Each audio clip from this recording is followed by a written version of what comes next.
Morning students. आज का हमारा टॉपिक है कार्तीय निर्देशांकों के रूप में कर्ल का मान, कर्ल इन कार्टेशियन कोऑर्डिनेट्स। प्रीवियस लेक्चर में हमने कर्ल को डिफाइन किया था कि कर्ल ऑफ ए वेक्टर क्या होता है। ठीक है, जो हमारा प्रीवियस लेक्चर था उसमें हमने कर्ल को डिफाइन किया था कि किसी भी वेक्टर फंक्शन के कर्ल को हम किस तरह से ज्ञात करते हैं या कर्ल का मीनिंग क्या होता है। यहाँ पर हम लोग कर्ल को कार्टेशियन कोऑर्डिनेट सिस्टम के अंदर ज्ञात करेंगे, एक्स वाई जेड निर्देशांकों के अंदर। तो यहाँ पर हमें पता है कि कोई भी वेक्टर फंक्शन है उसका कर्ल का मतलब है उसके सर्कुलेशन से, उसके रोटेशन से। तो किसी भी वेक्टर फंक्शन के कर्ल को कार्टेशियन कोऑर्डिनेट सिस्टम के अंदर कर्ल या उसके सर्कुलेशन को कार्टेशियन कोऑर्डिनेट सिस्टम के अंदर ज्ञात करने के लिए हम क्या करते हैं, उसके जो एक्स वाई जेड कॉम्पोनेंट्स हैं उनको हम अलग अलग ज्ञात करते हैं। ठीक है, कर्ल का जो मान आएगा, जैसे हमारे पास में क्या है, कर्ल ऑफ ए वेक्टर है, तो हम इसका एक्स डायरेक्शन के अनुदिश, ठीक है, जो हमारी एक्स डायरेक्शन है या एक्स एक्सिस है उसके अलोंग हम ज्ञात करेंगे। इसका कंपोनेंट जो होगा हम वाई डायरेक्शन और जे डायरेक्शन यानी अलग अलग कंपोनेंट्स ज्ञात करते हैं कर्ल के, और फिर हम उन्हें ऐड करते हैं। तो यहाँ पर सबसे पहले हम शुरुआत कर रहे हैं, हमारे पास में क्या है कि एक वेक्टर फील्ड है। इस वेक्टर फील्ड के अंदर एक पॉइंट ओ के ऊपर, यहाँ पर पॉइंट ओ के ऊपर जो वेक्टर है हमारा, उस वेक्टर फील्ड का मान क्या है, ए वेक्टर है। और इस पॉइंट के जो यहाँ से हमने डायरेक्शन डिफाइन की है, पॉइंट ओ के ऊपर वेक्टर फील्ड का मान क्या है, ए वेक्टर है। और एक्स वाई जेड एक्सों के अनुदिश इस वेक्टर फील्ड के जो कॉम्पोनेंट्स हैं वो क्या है, ए एक्स, ए वाई और ए जेड है। तो यहाँ पर हमारे पास में इस पॉइंट ए को घेरते हुए यानी इसके चारों ओर क्या है, एक स्मॉल एरिया एलिमेंट डीए का क्या है, क्षेत्रफल है और एरिया है।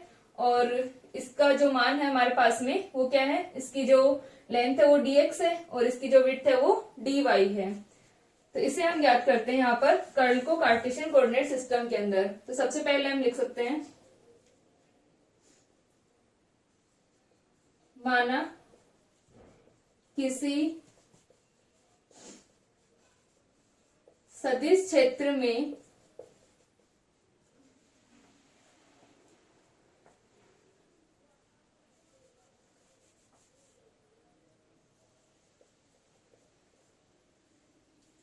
सदिश क्षेत्र में किसी बिंदु O पर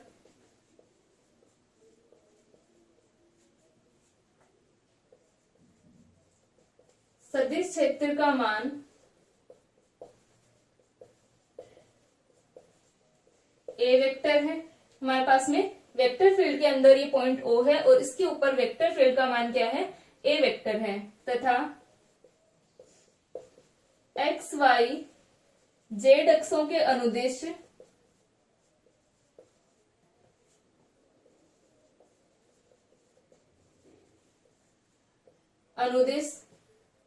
सदिश क्षेत्र के घटक, सदिश क्षेत्र के घटक ए एक्स, ए वाई तथा ए जेड है। ठीक है, यहाँ पे जो हमारा वेक्टर फंक्शन है या वेक्टर जो हमारा फील्ड है, इसके एक्स वाई जेड डायरेक्शन के अलोंग जो इसके कंपोनेंट्स है वो क्या है, ए एक्स, ए वाई और ए जेड है। बिंदु ए के चारों ओर, बिंदु ओ के चारों ओर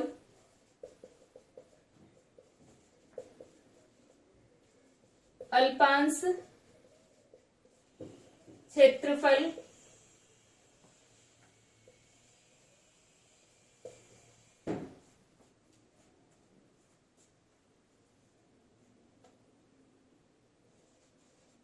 डीए का क्षेत्रफल के एल एम एन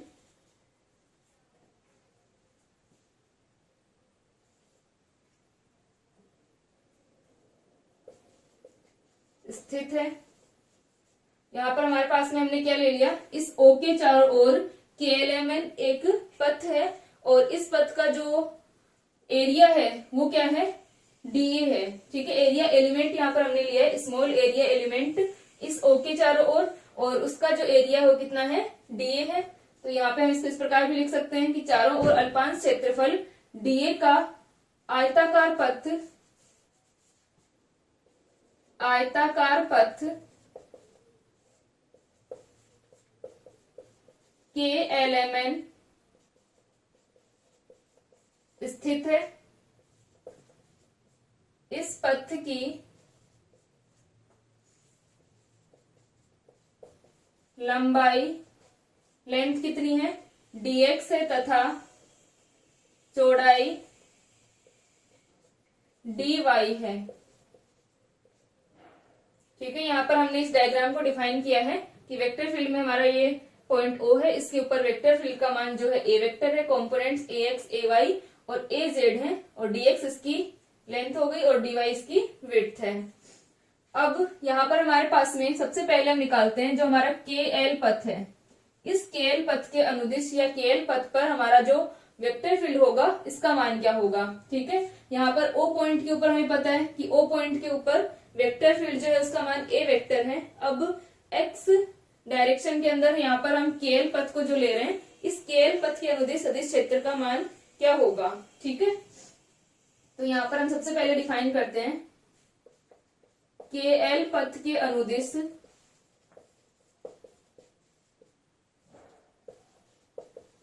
सदिश क्षेत्र का मान।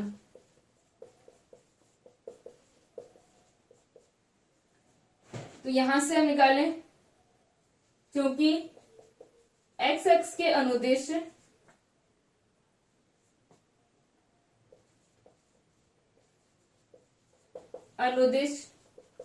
सदिश क्षेत्र का मान x डायरेक्शन के अलोंग, इसका कंपोनेंट क्या है, सदिश क्षेत्र का घटक क्या है, यहाँ पर ax है। ठीक है, यहाँ पर जो हमारे पास में O पॉइंट के ऊपर वेक्टर फील्ड का मान A वेक्टर है, और जो x डायरेक्शन है उसके अलोंग सदिश क्षेत्र का जो घटक है वेक्टर फंक्शन का, वो क्या है, इसमें ax है। अब यहां से लिख सकते हैं, इसलिए y x के अनुदिश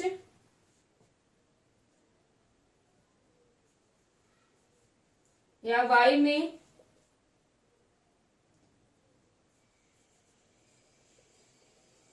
ax में y x के अनुदिश परिवर्तन की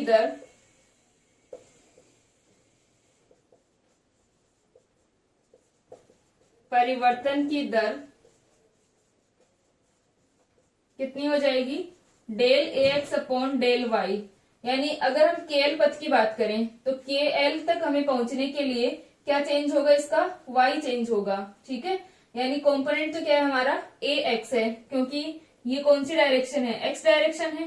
तो इस x डायरेक्शन के लिए यहां तक जब हम पहुंचेंगे KL पथ पर, तो क्या होगा, चेंज किस में आएगा, इस कंपोनेंट में चेंज आएगा y के अनुदिश, क्योंकि ये वाली हमारी एक्सिस क्या है, y है। तो चेंज किस में आएगा, ax में, और किसके अनुदिश आएगा, y के अंदर। तो यहाँ पर रेट क्या हो जाएगी, del ax by del y। ठीक है, इसको लिख लो।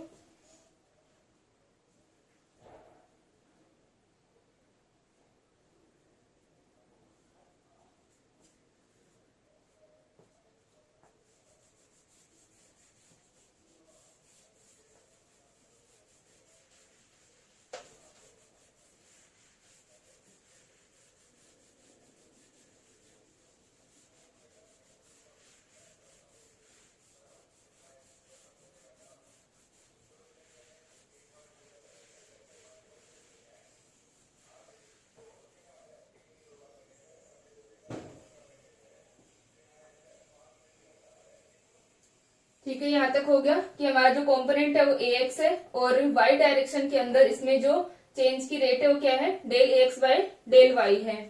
तो यहाँ पर हम लिख सकते हैं, अतः माइनस dy/2 दूरी तय करने पर, माइनस dy/2, ये टोटल हमारी डिस्टेंस कितनी है, dy है। तो ये जो ऊपर वाली होगी वो तो कितनी हो जाएगी, प्लस dy/2, और जो नीचे वाली अपने पास में आएगी वो कितनी हो जाएगी, माइनस का dy/2। यानी O से हम जब इस KL पर पहुंच रहे हैं तो हमारे पास में डिस्टेंस कितनी ट्रेवल होगी, माइनस का dy/2। तो हम लिख सकते हैं, अतः माइनस dy/2 दूरी तय करने पर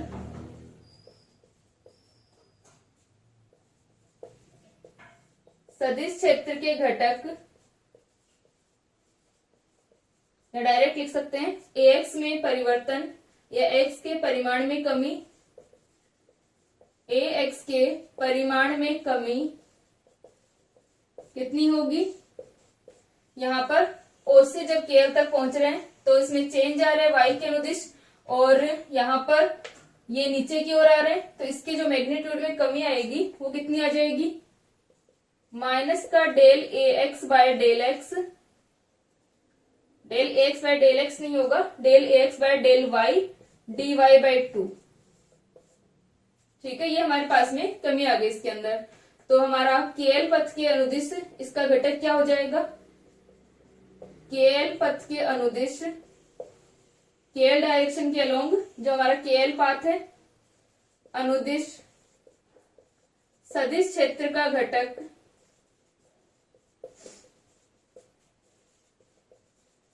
कितना आएगा, ax minus del ax upon del y dy by 2।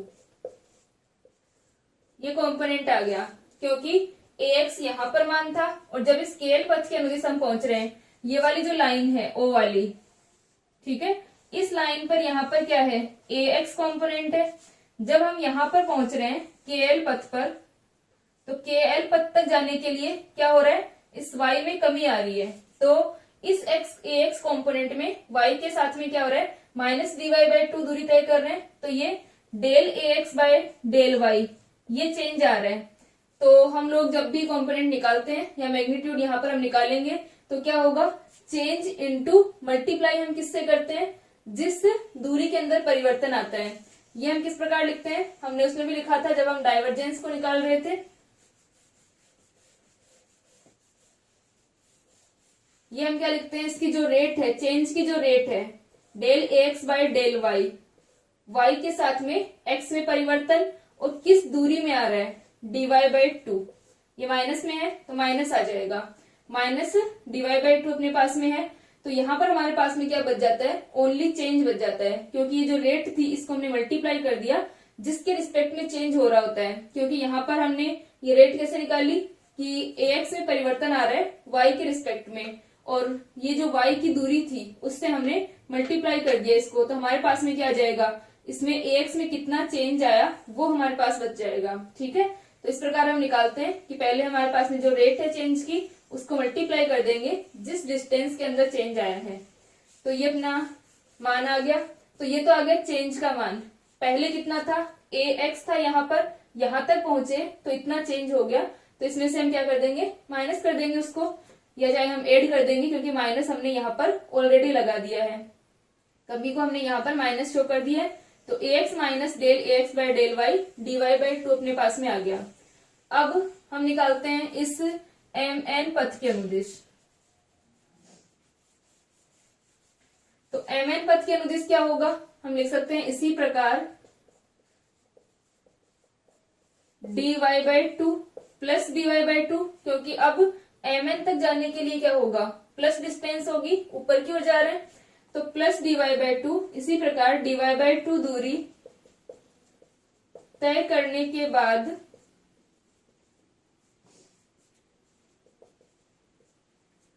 mn पथ के अनुदिश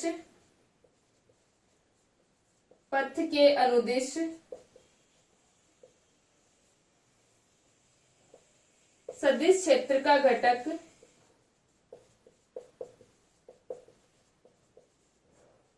अब फिर से हमें क्या निकालना है, वेक्टर फंक्शन का कंपोनेंट निकालना है। तो यहाँ पर हमारा वेक्टर क्या है, ax है, ठीक है, क्योंकि वापस से हमारा mn जो है वो क्या है, x के अनुदिश है, ठीक है।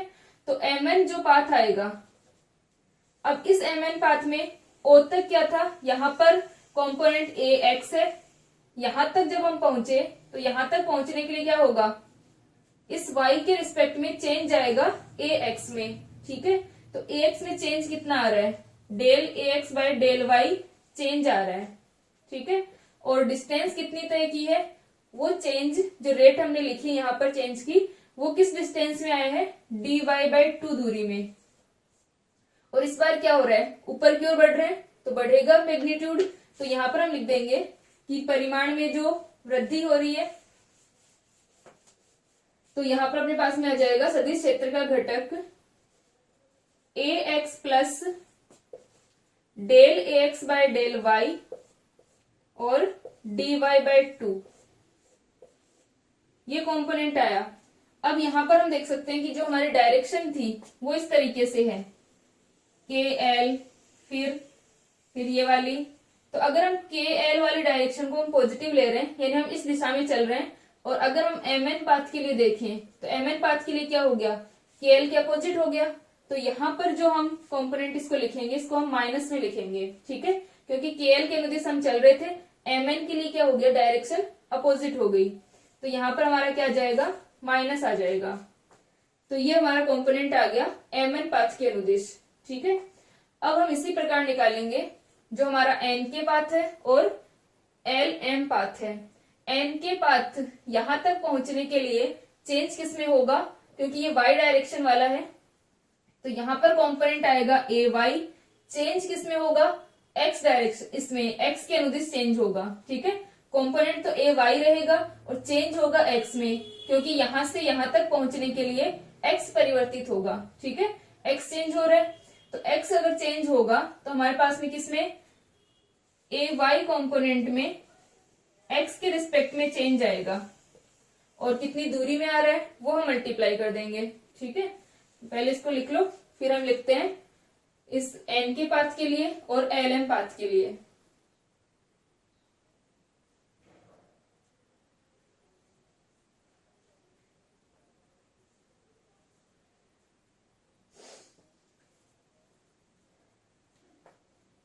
ठीक है, ये आगे अपने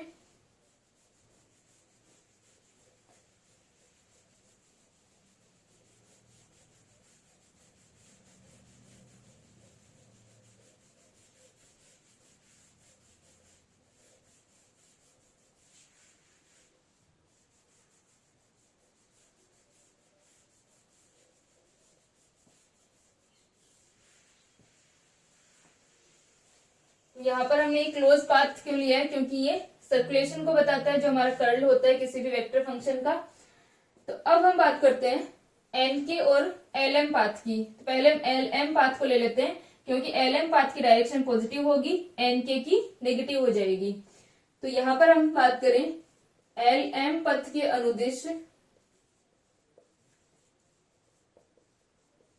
अनुदिश सदिश क्षेत्र का घटक वेक्टर फंक्शन का कंपोनेंट क्या होगा, एल एम पाथ के अनुदिश अपने पास में इसका जो कंपोनेंट आएगा वो आ जाएगा ए वाई, क्योंकि ये वाला जो हमारी लाइन है वाई एक्सिस, इससे हम कहां तक जा रहे हैं, इस एल एम तक जा रहे हैं, ठीक है। इसके ऊपर कंपोनेंट क्या है, ए वाई है। तो यहां तक पहुंचेंगे तो डिस्टेंस जो चेंज हो रही है वो किस में चेंज हो रहा है, एक्स में चेंज हो रहा है, ठीक है। क्योंकि यहाँ पर अपने पास में ये वाली लाइन से इस वाली लाइन में जो डिस्टेंस चेंज हो रही है वो ये dx/2 दूरी परिवर्तित हो रही है, ठीक है। मतलब dx/2 दूरी तक हम जा रहे हैं, तो चेंज किस में आ रहा है, इस ए वाई कॉम्पोनेंट में एक्स के अनुदिश चेंज आ रहा है, ठीक है। तो यहाँ पर हम लिखेंगे इसे, यहां तक ए वाई था, प्लस और ऐड कर देंगे कि एक्स के साथ आगे बढ़े तो कितना चेंज आया। तो ए वाई प्लस डिस्टेंस कितनी थी, पहले हम चेंज की जो रेट है, परिवर्तन की दर, वो लिखेंगे। परिवर्तन की दर होगी ए वाई कॉम्पोनेंट में एक्स के साथ परिवर्तन, और मल्टीप्लाई किससे करेंगे, जिस डिस्टेंस के अंदर परिवर्तन आ रहा है, जिस दूरी में परिवर्तन आ रहा है। तो ये दूरी है अपनी dx/2, ठीक है। और ये डायरेक्शन भी क्या रहेगी, पॉजिटिव रहेगी। एल एम पथ वाली जो डायरेक्शन है वो डायरेक्शन पॉजिटिव है। तो ये हमारे पास में कंपोनेंट का मान आ गया। अब हम लिखते हैं एन के पथ के अनुदिश।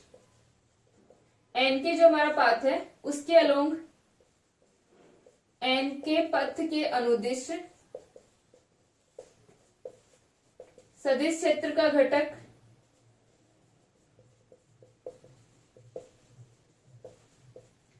एन के पथ के अनुदिश क्या होगा, माइनस का dx/2 डिस्टेंस ट्रेवल होगी, ठीक है। तो ये हमारा आ जाएगा A Y minus del A Y by del x dx/2, यहाँ पर अब माइनस का dx/2 डिस्टेंस ट्रेवल होगी। दूसरा अपने पास में क्या होगा, lm तो पॉजिटिव रहेगा, lm पाथ तो हमारा पॉजिटिव डायरेक्शन थी, n के पथ डायरेक्शन क्या होगी हमारी, नेगेटिव हो जाएगी। तो ये हमारे पास में आ गया नेगेटिव डायरेक्शन। तो माइनस ay माइनस का del ay by del x dx/2। तो ये हमारे कंपोनेंट्स आ गए। इन चारों पाथ के अनुदिश हमारा जो कंपोनेंट्स थे वो आ गए। अब जो लाइन इंटीग्रल का मान होगा K L M N path के अनुदिश, वो कितना होगा। लाइन इंटीग्रल हम कैसे निकालते हैं, ए वेक्टर डॉट डीएल वेक्टर। यहाँ पर ए वेक्टर का जो कंपोनेंट आएगा मल्टीप्लाई बाय डिस्टेंस हम कर देते हैं, ठीक है। तो ये अपने पास में चारों कंपोनेंट्स आ गए। मैं एक बार चारों लिख देती हूँ यहाँ पे। एल एम के अनुदिश हो गया अपना, एन के अनुदिश हो गया, और के एल के अनुदिश क्या आया था, ए एक्स माइनस का del A x by del Y D Y by 2, और एम एन पथ के अनुदिश आया था अपने पास में ए एक्स प्लस का del A x by del Y D Y by 2। ये हमारे कंपोनेंट थे। तो अब जो लाइन इंटीग्रल का मान होगा, लाइन इंटीग्रल का मान क्या हो जाएगा, कंपोनेंट्स मल्टीप्लाई बाय डिस्टेंस, ठीक है।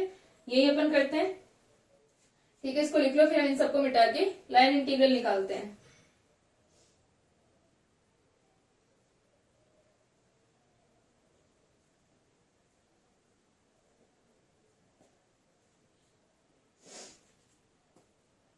ठीक है, ये लिख लिए कंपोनेंट्स।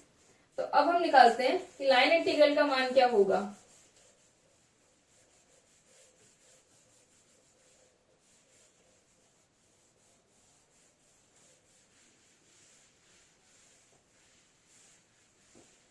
हमारा जो ये क्लोज्ड पाथ है के एल एम एन, इसके अलोंग लाइन इंटीग्रल का मान, या इसका लाइन इंटीग्रल अगर हम निकालें तो क्या होगा,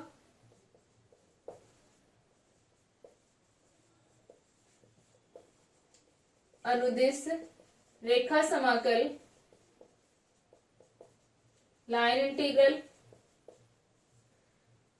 क्या होगा, integration K L M N A vector dot DL vector equal to, इन सबका सम होगा।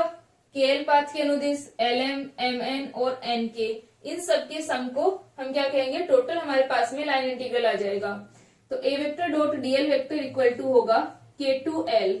यहाँ पर अब हम ये इस तरह से क्लोज नहीं लगाएंगे, क्योंकि ये पूरा पाथ हमारा क्लोज नहीं हुआ है। के टू एल टोटल जब हम लिखेंगे तो वो क्लोज पाथ बनेगा।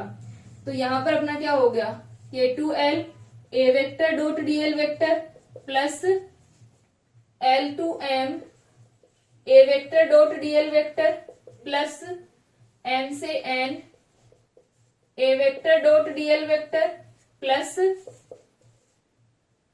एन टू के, एन से के क्या होगा, A vector dot DL vector. ये हमारे पास में टोटल लाइन इंटीग्रल आ गया।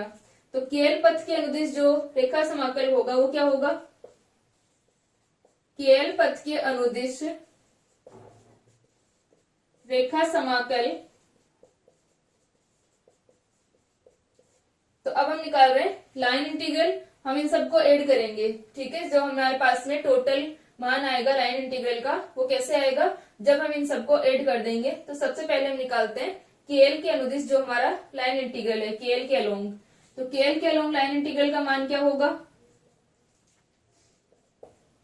केएल पथ के अनुदिश या केएल के अनुदिश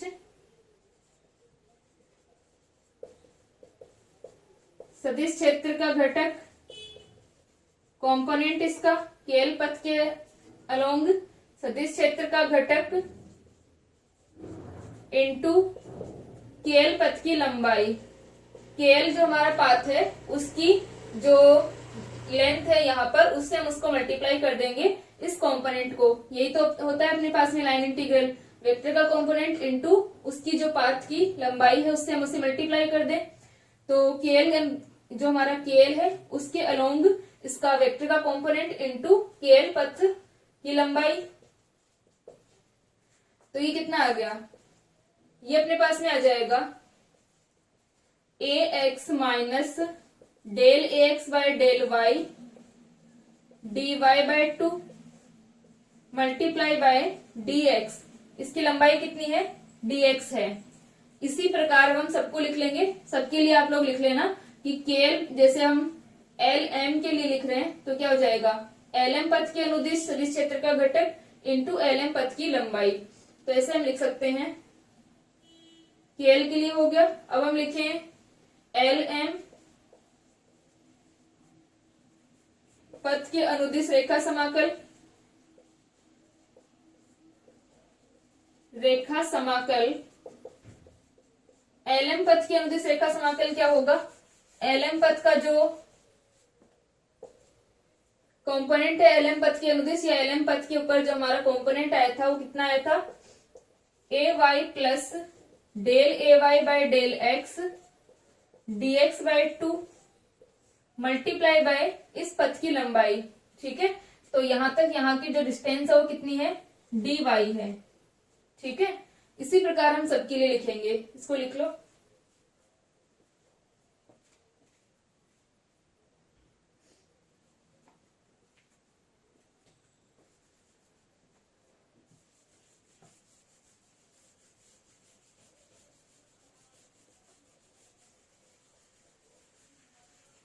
अब हम लोग लिखें एम एन पथ के लिए और एन के पथ के लिए। एम एन और एन के लिए हमारे पास में मान क्या आ जाएगा, ये एल एम के लिए आया था, अब हम लिख रहे हैं एम एन के लिए। एम एन पथ के अनुदिश रेखा समाकल, रेखा समाकल क्या होगा, एम एन के अनुदिश ये अपने पास में आ जाएगा A x plus del A x by del Y और इसकी पथ की लंबाई कितनी है, डी एक्स है। इसकी डी एक्स है, इसकी भी डी एक्स होगी। तो ये तो डी एक्स बाय 2 था और मल्टीप्लाई बाय डी एक्स, ये माइनस में था अपने पास में। ठीक है, ये वाला जो कंपोनेंट था वो माइनस में था, तो ये इसका लाइन इंटीग्रल आ गया।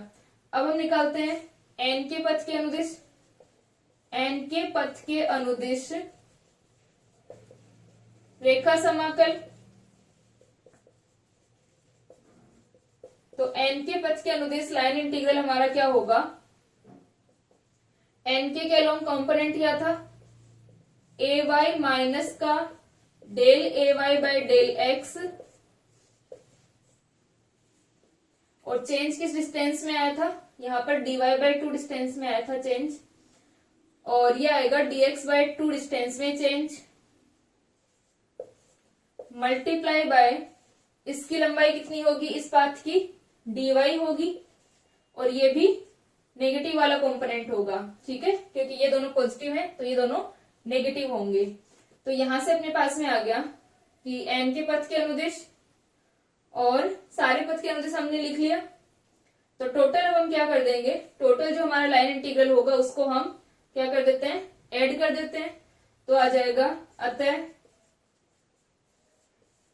ए वेक्टर डॉट डीएल वेक्टर किसके अनुदिश, के एल एम एन, जो टोटल हमारा पाथ है उसके अनुदिश आ जाएगा। हमने ऐड किया, यहां से हम ऐड कर रहे हैं ए एक्स माइनस का del A x by del Y D Y by 2 और ये हो जाएगा डी एक्स प्लस प्लस अपने पास में आ जाएगा ए वाई प्लस का del A Y by del X D X by 2 D Y plus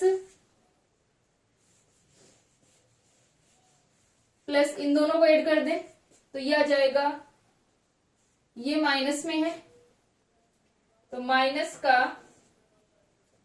A x plus का del A x by del Y D Y by 2 और multiply किससे होगा, डिस्टेंस क्या है, डी एक्स है। फिर minus a Y minus का del A Y by del x dx by 2 और मल्टीप्लाई बाय dy। ठीक है, ये से मल्टीप्लाई हो जाएगा। तो अब हमारे पास में क्या आ गया, टोटल जो मान आएगा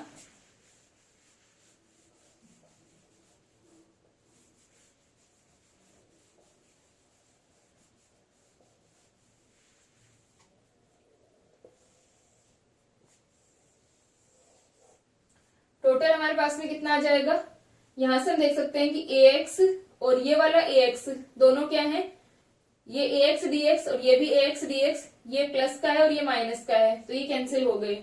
इसी प्रकार ay dy और माइनस का ay dy ये भी कैंसिल हो गया। अब अपने पास में आ रहा है माइनस का del ax by del y dy by 2 और dx, तो ये आ गया माइनस का del ax by del y dy by 2 और dx।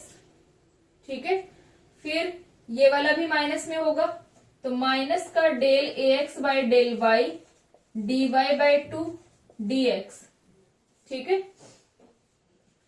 और फिर अपने पास में आ जाएगा plus del ay by del x del ay by del x dx by 2 dy plus, क्योंकि ये भी माइनस माइनस प्लस हो गया, तो ये आ जाएगा del ay by del x dy by 2 dx by 2 dy।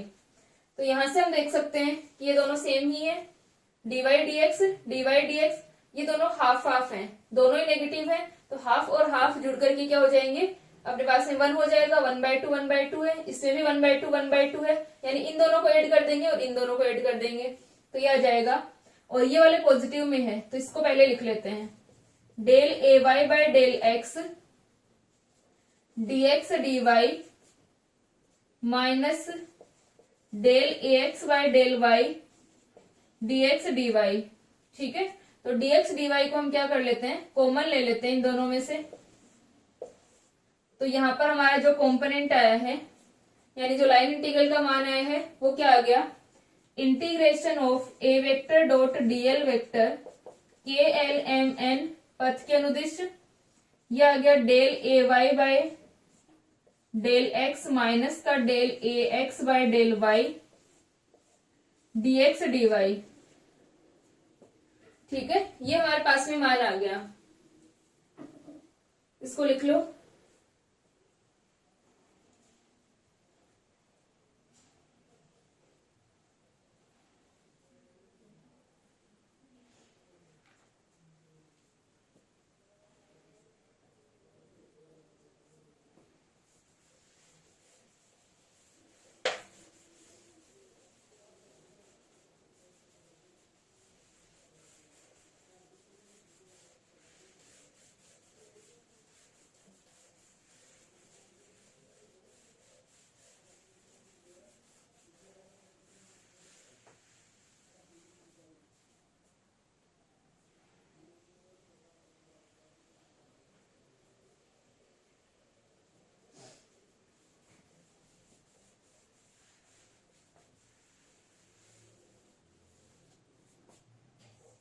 ठीक है, यहां तक आ गया। तो अब हमारे पास में जो के एल एम एन इसका लाइन इंटीग्रल आया है, अगर हम यहाँ पर कर्ल निकालें के एल एम पथ के लिए, तो क्या होगा, के एल एम एन जो हमारा एरिया एलिमेंट था, तो हम लिख सकते हैं चूंकि के एल एम एन पथ एक्स वाई तल में स्थित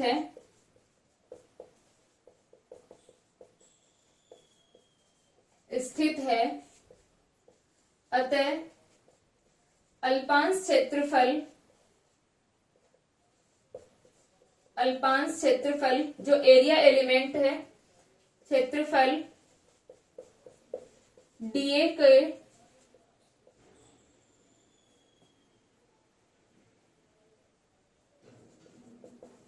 कर्ल की जो डायरेक्शन होगी, कर्ल की दिशा क्या होगी, ये हमारा एक्स वाई तल में है, यानी एरिया क्या है यहाँ पर dx dy एरिया है, तो जो डायरेक्शन होगी कर्ल की वो क्या होगी, जेड के अलोंग होगी, दिशा जेड एक्स की अनुदिश होगी,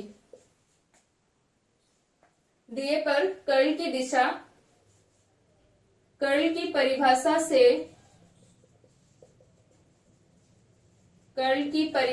से जेड एक्स के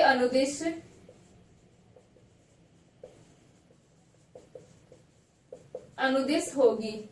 ठीक है, कर्ल की जो हमारी डायरेक्शन थी, वो कर्ल की जो हमारी डेफिनेशन थी, उसमें हमने पढ़ा था कि अगर हम कर्ल निकाल रहे हैं तो जिस तल को हमने ले रखा है, यानी जिस सरफेस को हमने ले रखा है, उसकी परपेंडिकुलर होती है उसकी डायरेक्शन। तो यहाँ पर हमारा एक्स वाई तल के अंदर है, एक्स वाई इसके अंदर है, ये जो हमने एरिया ये एलिमेंट लिया है कि एलिमेंट जो हमने पाथ लिया है, ठीक है, वो किसमें है, एक्स वाई इसके अंदर है, प्लेन के अंदर। तो एक्स वाई प्लेन के अंदर है तो डायरेक्शन क्या होगी, जेड के अनुदिश होगी। ठीक है, तो हमारे पास में कंपोनेंट आ जाएगा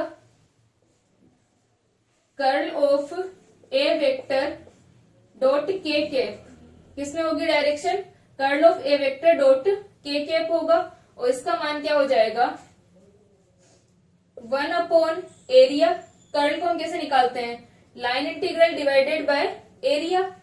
ठीक है, लाइन इंटीग्रल और एरिया का जो रेशियो होता है उसे हम क्या कहते हैं, कर्ल कहते हैं। तो यहाँ पर 1 upon D a integration A vector dot DL vector K L M N.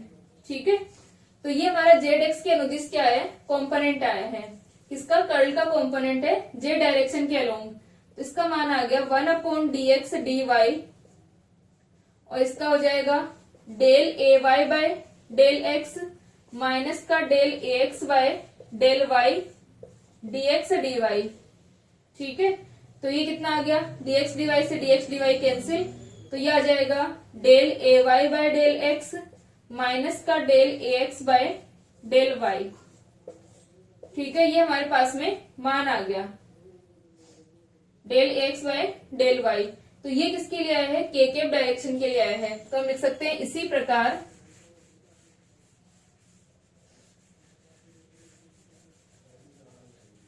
X और वाई डायरेक्शन के लिए क्या हो जाएगा, इसी प्रकार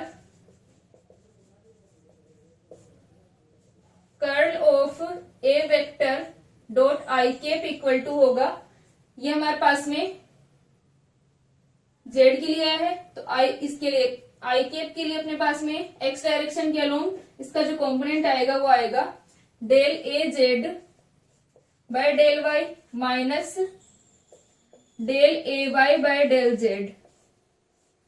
इसी प्रकार curl of A vector dot J cap क्या आएगा अपने पास में del A x by del Z minus का del A Z by del X. ठीक है, ये हमारे पास में मान आ गया किसका, इसमें आई कैप डायरेक्शन के अलोंग और जे कैप डायरेक्शन के अलोंग। ठीक है, तो अब हम इसको लिख सकते हैं टोटल जो हमारा कर्ल होगा, टोटल कर्ल का मान क्या हो जाएगा, इन तीनों कंपोनेंट्स को क्या कर दे, ऐड कर दें, तो टोटल हमारे पास में मान आ जाएगा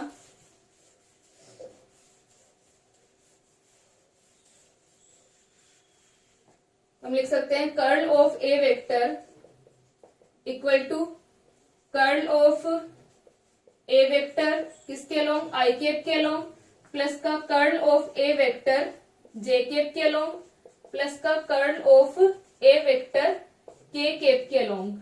ठीक है, तीनों को हम ऐड कर दें तो ये मान आ गया del A Y by del X minus का del A x by del Y plus,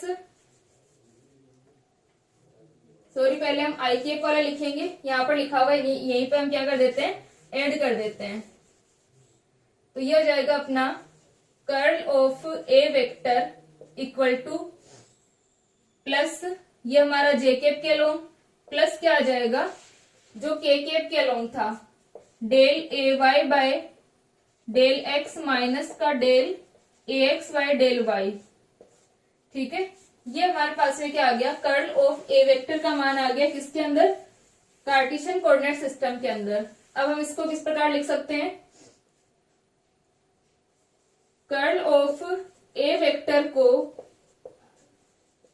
निम्न प्रकार भी लिख सकते हैं।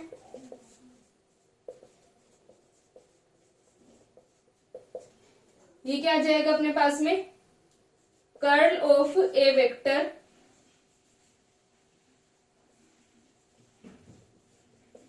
Equal to del cross a vector. Del cross a vector को हम लिखेंगे तो क्या होगा, i cap j cap k cap del by del x del by del Y और डेल बाय डेल जेड। यहां पर हमारे पास में ए एक्स ए वाई और ए जेड। इस डिटर्मिनेंट का मान अगर आप लोग निकालोगे तो यही आएगा, तो इसको आप लोग एक बार निकाल के देखना। और कर्ल ऑफ ए वेक्टर को हम लिखते हैं कार्टेशियन कोऑर्डिनेट सिस्टम के अंदर डेल ऑपरेटर और ए वेक्टर के क्रॉस प्रोडक्ट की फॉर्म में हम इसको लिखते हैं। ठीक है, तो कर्ल ऑफ ए वेक्टर अपने पास में क्या आ गया, डेल क्रॉस ए वेक्टर आ गया। ठीक है, नेक्स्ट लेक्चर में हम कंटिन्यू करते हैं, जो हमारी आगे की स्टोक्स थ्योरम है उसको हम पढ़ते हैं। इसको आप लोग एक बार निकाल के देखना, यही हमारे पास में मान आएगा। ठीक है।